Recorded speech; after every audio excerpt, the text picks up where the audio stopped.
साहेब आले वाटतं. नमस्कार, मी आरजे कंस्ट्रक्शनचा मालक. तुम्ही फोन केलता ना, कुठं घर बांधायचं तुम्हाला? हा साहेब, मीच फोन केलता. मला बघा इथं घर बांधायचंय. आणि घर कसं बांधायचं माहिती का? हे असलं घर बांधायचंय. शाबास बेटा.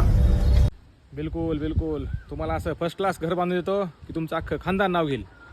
हा, पुरे भाऊकी कामची जळून खाकच झाली पाहिजे बघा साहेब. मला सांगा साहेब, अंदाजे खर्च किती येईल घराला? खालचा मजला जर बांधायचा असेल तर 15-16 लाख रुपये खर्च येईल तुम्हाला अंदाजे. आणि त्याच्यावर आणखीन तुम्हाला बांधायचं असेल तर एक 5-6 लाख रुपये खर्च येईल वर्षाला. खालच्या मजल्याला 15 लाख आणि वरच्या मजल्याला 5-6 लाख का?